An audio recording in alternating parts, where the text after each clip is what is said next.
All right, heroes, I got another tag for you today. Chris from Liminal Spaces and Jake from Pulp Mortem recently did a live stream where they were discussing DAWs and kind of showing theirs off, and they came up with a little challenge to show us your DAWs. So a bunch of other channels have been showing theirs as well, and the outlaw Levi Wallace has been kind enough to compile all of them together into a playlist. So I'm going to link below that playlist. So if you want to go see anybody else's DAWs, they'll be available. I'm going to try to move through these pretty swiftly because my phone can only handle videos that are so long, and they're in no particular order, just grouped together by author. So we'll start here with Tanith Lee. This is the Novels of Vis trilogy. And from the early 70s to the mid 80s, DAW had printed with these very famous yellow spines, and then this little thing up in the corner here which had what number they were. And as you can see, the yellow, when exposed to light, would fade to white like this. It's kind of the same thing when somebody gets a colored tattoo. Yellow is the color that will fade quicker than the other ones. So yeah, we get those yellow spines that sometimes become white spines. And then from the mid 80s on, they changed up things and no longer had the yellow spines, and they did away with the top corner thing. And instead on the copyright page here, they would have DAW book collector's number instead of up in the corner. So the next one is the Birthgrave trilogy. First book. Second one, Vazcor, Son of Vazcor.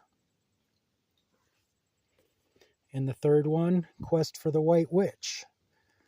Now this one and the next one, I had Days of Grass, are kind of unique because you can see they don't have the yellow spines, yet they still have a little DAW thing up in the corner. So those are the only two I have that are like that. So Days of Grass is aliens have taken over and humanity's hidden in caves and that. And then this brave young woman named Esther decides she's going to go out there and brave seeing what the aliens are up to. And there's Day by Night. I believe that's a Don Mates cover.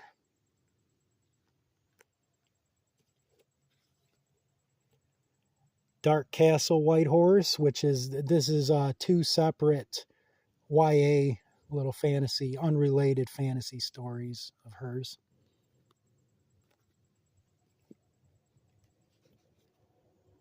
Then Red is Blood, or Tales from the Sister Grimmer. So these are a collection of short stories that she did kind of in a fairy tale type style.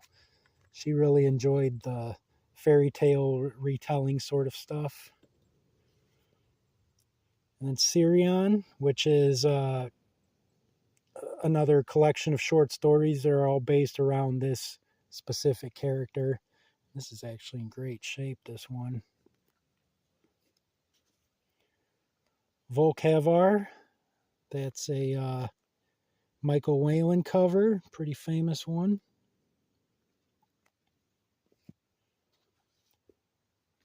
Sung in Shadow, this is a retelling of Romeo and Juliet. And the next one here, The Gorgon and Other Beastly Tales, this is another collection of short stories. But both of these have covers from Victoria Poyser. They're two of my favorite DAW covers, you know, very vibrant colors. Yeah, I like those both a lot. And then my last Tanith, A Heroine of the World. Okay, moving on to Lynn Carter. I've got the Green Star series. These are Sword and Planet.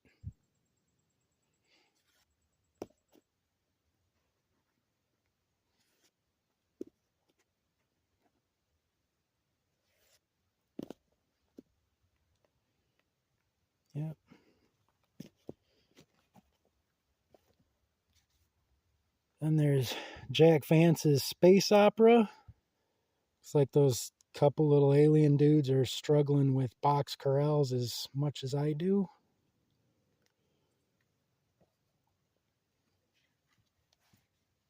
Then I've got Sharon Green's Jalav, I think it's spelled, I don't know, Amazon Warrior series.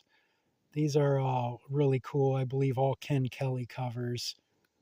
I love strong female protagonist sort of stuff in this style. So yeah, these are all gorgeous.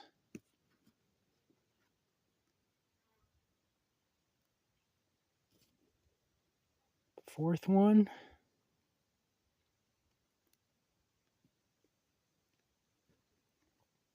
And the fifth and final.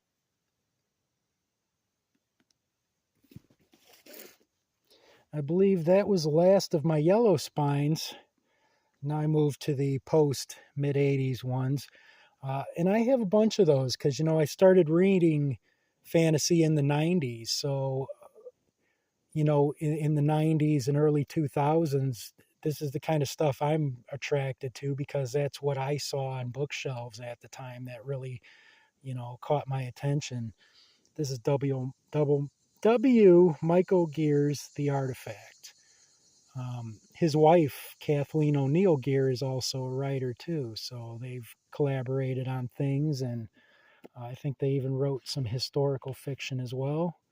So this is his Spider trilogy, The Warriors of Spider, The Way of Spider, and The Web of Spider.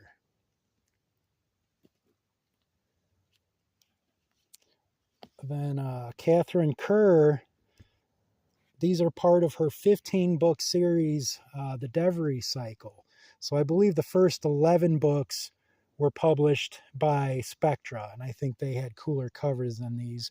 But the last 4, they also, you know, you can see like book 2 of The Silver Worm. These are like a sub-series, these last 4. So these were all released by DAW. So we got the Gold Falcon, the Spirit Stone, Shadow Isle, and the Silver Mage.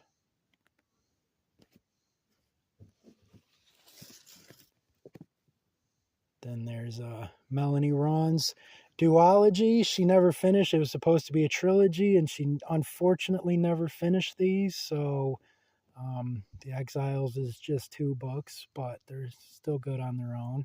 So we got The Ruins of Ambray and the Mageborn Traitor.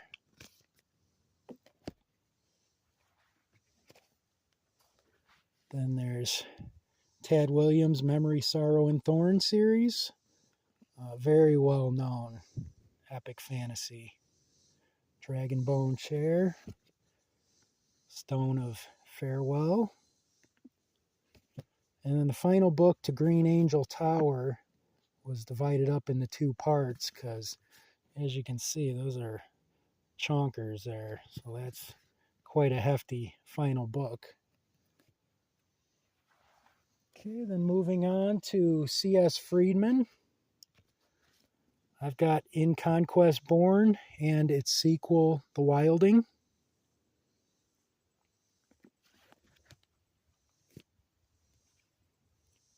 Standalone, The Madness Season.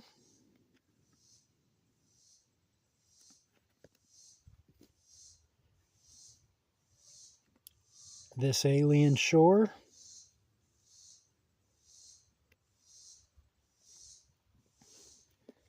And then her Cold Fire trilogy. Black Sun Rising, When True Night Falls, and Crown of Shadows. It's been ages since I read these, but I remember really loving the dark, just how dark and atmospheric this was. It's kind of a crossover of fantasy and science fiction with a really neat creative world, and the magic revolves around the stuff going on in the world. Then we move on to C.J. Cherry. This is the full Fated Sun trilogy under 1 book.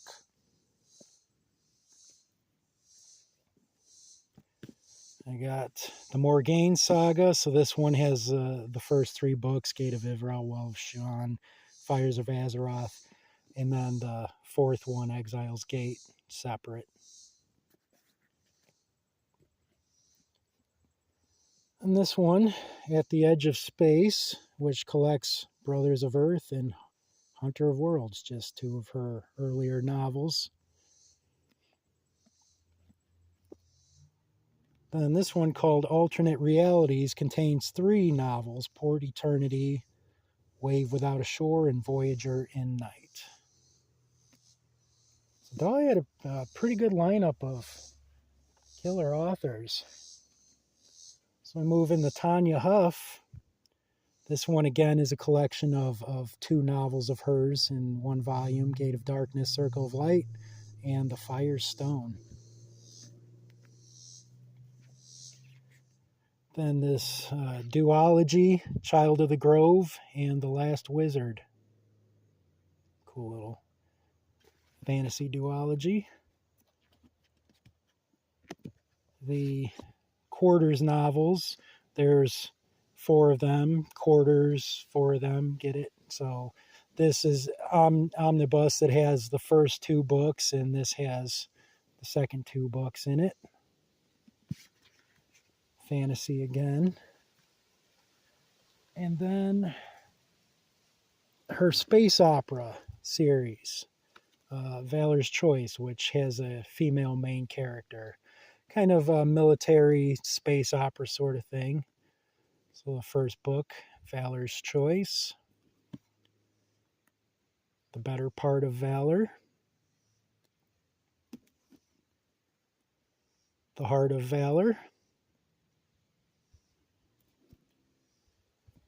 Valor's Trial. The Truth of Valor. And these last 3 are kind of like a trilogy of their own, Peacekeeper trilogy. It's still part of the larger story, though. An Ancient Peace. Peace Divided. And kind of a rarity. A lot of people think of softcover books with DAW, but they made some hardcovers too. So this is the final one in that series. You can see, though, that's DAW books, hardcover. And then my final author is Kristen Britain's Green Rider series. So that's the first book. First Writer's Call. Mirror Sight.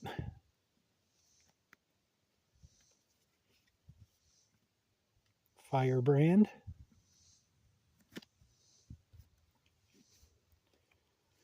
Spirit of the Wood. This is like a shorter novella length little hardcover in the series.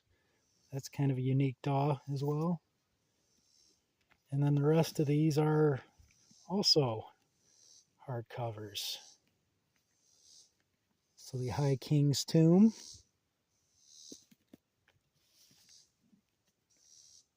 Black Veil.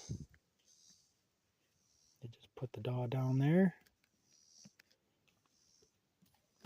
And then this big monster, Winterlight.